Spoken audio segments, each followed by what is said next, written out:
السلام علیکم. محمد عزیز صدیق اپنے پروگرام میس نیوز کے ساتھ حاضر خدمت ہے. پروگرام شاید تھوڑا سا لیٹ ہو گیا ہے، لیکن حضرت خواجہ معین الدین چشتی اجمیری، حضرت خواجہ غریب نواز کا آج اس سے مبارک ہوتا ہے، تو ایک جگہ دعا کے لیے شرکت کے لیے جانا تھا.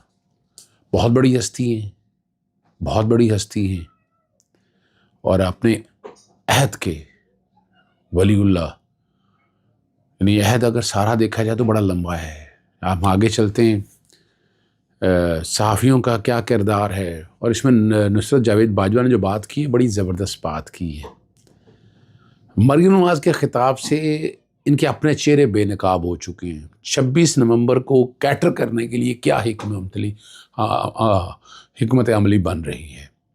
عمران خان کی ضمانتوں میں کیا ہوا، اور شہری کاشف اغوا کیس، اور سب سے اہم بات جو ہے وہ سویلین عدالتوں کے میں فوجی ٹرائل سویلین عدالتوں میں سپریم کورٹ میں سماعت کیسے ہوئی اور کل کیا ہونے جا رہا ہے. اب یعنی یہ ختم تو نہیں ہونے لگا کیس، لیکن چلیں اس پہ بھی گفتگو کرتے ہیں.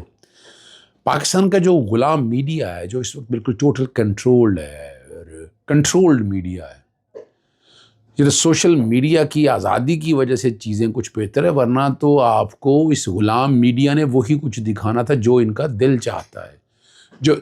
اچھا دل چاہنے سے مراد یہ نہیں ہے آزادانہ، وہ جو کنٹرولڈ پالیسی آتی ہے، جو لکھی ہوئی باتیں آتی ہیں، جو گروپوں میں شیئر ہوتی ہیں، وہ چاہے کوئی بھی شکل میں ہو، چاہے شاہ زیب خانزادہ کی شکل میں ہو، چاہے جاوید چودھری کی شکل میں ہو، چاہے وہ غریدہ فاروقی کی شکل میں ہو، چاہے وہ آسماں شرازی کی شکل میں ہو، اور بہت سے نام ایسے میں لے سکتا ہوں کہ جنہوں نے وہی گفتگو کر رہی ہے جو اسکرپٹ آتا ہے، اور وہ اسکرپٹ بیان کرنا ہوتا ہے. یہی بات رہ گئی ہے ساری. اور 2 سالوں سے تو 2.5 سالوں سے تو پاگل ہو گیا نا عمران خان صاحب، جو قیدی نمبر 804 کبھی دیکھنا. ویسے تو قیدی نمبر 804 ہم لنڈن میں مانچسٹر میں ہم لوگوں نے بنایا تھا، اور ہم نے یہ بات سامنے آئی تھی کہ نام نہیں آ رہا تھا عمران خان کا، تو قیدی نمبر 804. پھر وہ میڈیا نے سارے نے قیدی نمبر 804 کم از کم نام چلانا شروع کر دیا، اور پھر کبھی عمران خان کو زمان پا کر عائشی کہلا دیا، اور پھر بانی PTI یعنی عمران خان صاحب کو لکھنا شروع کر دیا. اور اب کوئی حکومت کا ٹاؤٹ نہ کہے تو کیا کہے. کبھی پروگرام میں بیپ لگا دی جاتی ہے، کبھی عمران خان کی تصویر لگا کر بلر کر دی جاتی ہے. اس پہ نصرت جاوید نے بڑی بیک فٹ پہ ان کو شکل دکھائی ہے. پیمرا کو آرڈر ہے کوئی جو پابندی لگی ہو، بالکل ایسا نہیں ہے. کوئی چیز ایسی ہے کچھ نہیں ہے. یہ وہ غلامانہ سوچ ہے. مریم نواز نے خطاب میں آپ کو پتا ہے وہ کیا کہا کہ میرے بچوں جو آپ کو کہے آگ لگا دو، بم پھینک دو، گولیاں چلا دو، اس کے بہکاوے میں مت آنا. کسی کا ایندھن نہ بننا جی اچھی بات ہوتی ہے، تو کسی کے بچے معافی مانگ کر باہر نہ آتے. اچھا ویسے ان سے پوچھنے والا ہے کہ کب کا بم پھینکنے کا، کب گولی چلانے کا کہا ہے، کب آگ لگانے کا کہا ہے؟ کوئی ایک دکھائیں ایویڈنس. یعنی ان کو شرم ہی کوئی نہیں ہے. یہ وہ تھوڑا ہے جو نیب کے دفتر میں حملہ کرنا، سپریم کورٹ پہ حملہ کرنا، اور صرف 4 ہفتوں کا ملک سے اجازت لے کے میں پاکستان آ جاؤں گے اور 4 سال ملک نہ آنا.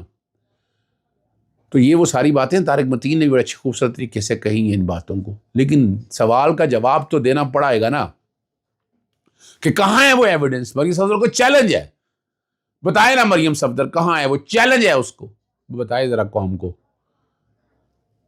کہ کہاں یہ باتیں، کہاں ہے ایویڈنس یہ، ورنہ معافی مانگے قوم کے ساتھ.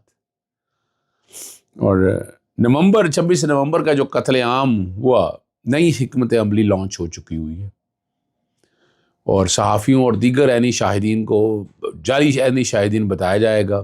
ڈاکٹرز کو بھی تیار کیا گیا ہے، اور اس قتل عام کو پورا دبانے کی کوشش کی جا رہی ہے. اور دوسری طرف جو ہے مقتولین کی جماعت تحریک انصاف اس معاملے پر انتہائی کمزوری دکھا رہی ہے. ابھی تک تو دیکھیں نا خاموشی ہے. جس طرح معاملہ یہ اٹھنا چاہیے اب کریڈٹ جاتا ہے پاکستان تحریک منہاج القرآن کو، پاکستان عوامی تحریک کو، انہوں نے کس طریقے سے سارے معاملے کو اٹھایا ہے، یہ آپ کو پتہ ہونا چاہیے، کس آسان طریقے سے اس سارے معاملے کو اٹھا کر وہ لے کر گئے اور سامنے لے کر آئے۔ عمران خان کی 6 مقدموں میں عبوری ضمانت ہوگی اور 28 جنوری تک توسیع کر دی گئی ہے، اور عمران خان کے خلاف 6 مقدمے تھے اور بشرا بیوی کے خلاف 1 مقدمہ تھا۔ ایڈیشنل سیشن جج محمد افضل مجوکا اور بشرا بیوی نہ پیش ہوئی، حاضری معافی کی درخواست دی اور منظور کر لی گئی۔ پاکستان تحریک انصاف کے وکیل جو سلمان صفدر ہیں دوسرے کیس پہ مصروف تھے، اس لیے پیش نہیں ہو سکتے۔ 28 جنوری تک سماعت ملتوی ہو گئی۔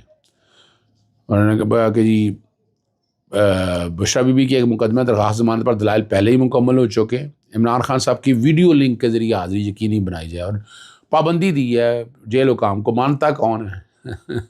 عمران خان اس وقت سزا یافتہ قیدی نہیں ہے، انڈر ٹرائل پرزنر ہے، یاد رکھیے گا، ٹھیک ہے نا جی۔ عمران خان نے مارچ، اپریل، مئی 2023 میں آج سے تقریباً 21-22 ماہ پہلے مختلف نوعیت کے کیس کی 6 ضمانتیں، عبوری ضمانتیں کروائی ہیں جو چل رہی ہیں۔ 5 اگست 2023 کو وہ گرفتار ہو گئے، ضمانت عدم پیروی خارج ہو گئی، ہائی کورٹ نے پھر یہ بحال کر دی تھی۔ تو اب تک 16 ماہ میں اسلام آباد سیشن کورٹ نے کوئی 2 درجن سے زائد بار اڈیالہ جیل کو آرڈر کیا کہ عمران خان کی ویڈیو لنک حاضری لگوائیں۔ کیا حاضری لگوا سکی؟ کبھی انٹرنیٹ سلو کا بہانہ بنایا گیا، کبھی ایک ایشو، کبھی دوسرا ایشو۔ 22 ماہ سے زیر التوا ضمانتیں حاضری نہ ہونے کی وجہ سے آگے نہ بڑھ سکی۔ روٹین میں عبوری ضمانتیں 1 یا 2-3 ماہ چلتی ہیں، اور یہ سارا سب آپ کے سامنے ہے۔ سپریم کورٹ کے کہنے پہ ویڈیو لنک بھی حاضری ہوئی تھی، ورنہ نہیں۔ ڈر اور خوف اتنا ہے، تصویر سے اتنا ڈر ہے عمران خان کی، باقی کیا رہ جائے گا۔ اسلام آباد ہائی کورٹ نے انکوائری کے بعد D G A S F کو رپورٹ جمع کرائیں، فوٹیج کا جائزہ لے کر بتائیں۔ یہ شہری کاشف کے مبینہ اغوا کے بارے میں بات ہو رہی ہے۔ مبینہ ایئرپورٹ سے حراست میں لیا گیا، وزارت دفاع اور D G A S F 10 روز میں رپورٹ جمع کرائیں۔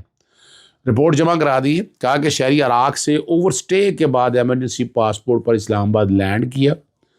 30 دسمبر 2024 کو رات 12:30 بجے کاشف حسین کی امیگریشن کی گئی۔ ابتدائی انکوائری کے بعد کاشف کو ایف آئی اے کاؤنٹر سے جانے کی اجازت دے دی گئی۔ کیا اجازت دی ہوگی؟ یہاں صرف تصویریں وغیرہ آنی تھی، یہاں کہا ہوگا اور باہر سے اٹھا لیا ہوگا، یہ لازمی بات ہے۔ اور ایف آئی اے اب کہتی ہے کاشف حسین ان کی ایف آئی اے کی حراست میں، نہ ہی حراست درکار ہے، تو پھر باہر سے تو اٹھا کے لے کر گئے نا۔ باہر کون تھے لوگ؟ جسٹس طارق محمود جہانگیری نے یہ حکم نامہ جاری کیا، اور 16 جنوری تک جو ہے نا سماعت اس کی ملتوی کر دی ہے۔ اب آتا ہے سب سے اہم معاملہ، سویلین کی فوجی عدالتوں میں ٹرائل کے خلاف فیصلے پر اپیل کی سماعت ہوئی۔ خواجہ حارث صاحب نے دلائل اپنے دیے، انہوں نے ماضی میں قرار دیا ہے کہ فوج کے ماتحت سویلین کورٹ کا مارشلہ ہو سکتا ہے۔ فوج کے ماتحت سویلین لوگوں کی بات نہیں ہو رہی ہے۔ اور جسٹس جمال محمد نے کہا کہ موجودہ کیس میں متاثرہ فریق اور اپیل دائر کرنے والے کون ہیں؟ خواجہ حارث نے بڑا زبردست سوال پوچھا۔ اپیل وزارت دفاع کی جانب سے دائر کی۔ جسٹس جمال محمد نے کہا وزارت دفاع ایک ایگزیکٹو ادارہ ہے، ایگزیکٹو کے خلاف اگر کوئی جرم ہو تو کیا خود جج بن کر فیصلہ کر سکتا ہے؟ یہ دیکھیے جسٹس جمال محمد ویری ڈفرینٹ مین۔ میں آپ کو پہلے دن سے کہہ رہا ہوں، جسٹس قاضی فائزہ کی وجہ سے کچھ اور ہو سکتا ہے، معاملات اپنی جگہ پر ہوں، لیکن justice Jamal Muhammad is a very unpredictable آدمی ہے۔ میں ان سے بہت امپریس ہوں، اور انہوں نے جس طرح ہمیشہ آئین اور قانون کی پاسداری کے حوالے سے کہا ہے، لمیٹیشن ریسٹرکشن کچھ ہو سکتی ہیں، اور یہ بڑا ایک اہم سوال اٹھایا ہے کہ ایک ایگزیکٹو کیا اپنے خلاف خود فیصلہ کر سکتا ہے؟ جج بن کر فیصلہ کر سکتا ہے؟ آئین میں اختیارات کی تقسیم بالکل واضح ہے۔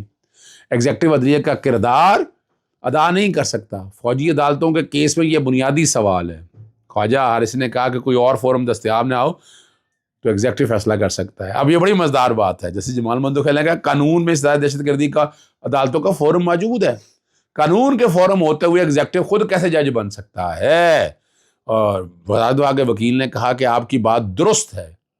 جسٹس جمال مندوخیل نے کہا کہ آرمی ایکٹ صرف مسلح فوج کے ممبران تک محدود ہے۔ خواجہ حارث نے کہا ایسا نہیں ہے، آرمی ایکٹ صرف آرم فورسز تک محدود نہیں، اس میں مختلف دیگر کیٹیگریز شامل ہیں۔ میں آگے چل کر اس کی طرف بھی آؤں گا۔ اور جسٹس جمال مندوخیل نے اور بڑا اہم سوال اٹھایا کہ آرٹیکل 8 ذیلی سکھ فوج کے ڈسپلن اور کارکردگی سے متعلق ہے، کیا فوجداری معاملات کو آرٹیکل 3 میں شامل کیا جا سکتا ہے؟ یہ بہت کمال کی بات ہے۔ آئین میں سویلین نہیں پاکستان کے شہریوں کا ذکر ہے۔ خواجہ حارث نے کہا کہ افواج کے لوگ بھی اتنے ہی پاکستانی شہری ہیں جتنے دوسرے۔ جسٹس جمال منظور نے کہا یہی تو سوال ہے کہ افواج کے لوگوں کو بنیادی حقوق سے کیسے محروم کیا جا سکتا ہے، اور خواجہ حارث نے کہا بنیادی آئینی حقوق کی بنیاد پر آرمی ایکٹ چیلنج نہیں کیا جا سکتا۔ جسٹس جمال مندوخیل نے کہا کہ کوئی شہری فوج کا حصہ بن جائے تو کیا بنیادی حقوق کھو بیٹھتا ہے؟ ملٹری کوڈ کا معاملہ آئین کی آرٹیکل 75 سے الگ ہے۔ کوئی شہری روکنے کے باوجود کسی فوجی چوکی کے پاس چلا جائے تو کیا ہوگا؟ کیا کام سے روکنے کے الزام پر اس کا ملٹری کوڈ میں ٹرائل ہوگا؟ انہوں نے کہا یہ تو آپ نے ایک صورتحال بتائی ہے، اس پر کچھ نہیں کہہ سکتا۔ جسٹس مسرت علی نے کہا یہ تو سب متعلقہ سوال ہیں۔ جسٹس محمد علی مظہر نے کہا اس سوال کا جواب بہت سادہ سا ہے، اگر وہ شہری آرمی ایکٹ میں درج جرم کا مرتکب ہوا تو ٹرائل چلے گا، صرف چوکی کے باہر کھڑے ہونے پر کچھ نہیں ہوگا۔ حفیظ اللہ نیازی سے جو مکالمہ ہوا بڑا مزیدار ہے کہ آپ سیاسی بات کریں گے، انہوں نے کہا نہیں میں سیاسی بات نہیں کروں گا۔ حسان نیازی کے والد نے کہا ملزموں کو سزاؤں کے بعد جیلوں میں منتقل کر دیا گیا، دیگر جیلوں میں تمام حقوق نہیں دیے گئے کہ جو سزائیں دی گئی ہیں ان میں وجوہات نہیں بیان کی گئی۔ عدالت نے پنجاب حکومت سے فوجی عدالتوں سے سزا یافتہ مجرمان سے متعلق رپورٹ طلب کر لی۔ آئینی بینچ نے کہا بتایا جائے کہ جیل منتقل ہونے والوں کے ساتھ جیل مینول کے مطابق سلوک ہو رہا ہی۔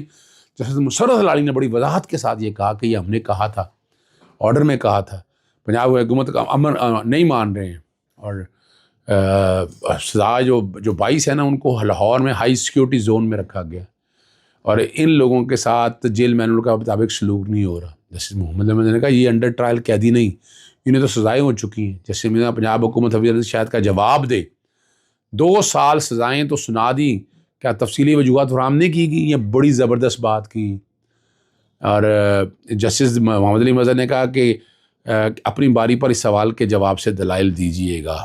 جسٹس جمال مندوخیل وزارت دفاع کے وکیل خواجہ حارث سے سوال کر رہے تھے اور ٹف ٹائم دے رہے تھے، اور جب جسٹس جمال مندوخیل خواجہ حارث کو آڑے ہاتھوں لیتے، جسٹس امین الدین خان اور جسٹس محمد علی مظہر پر ناگوار گزرتا ہے۔ یہ جو نظر آ رہا ہے کبھی دونوں جج خواجہ حارث کی جگہ جواب دے ڈالتے، اور جب جواب نہ پاتے تو شدید ناپسندگی کا اظہار بھی کرتے۔ اجازت چاہتا ہوں، السلام علیکم، اللہ حافظ، پاکستان زندہ باد۔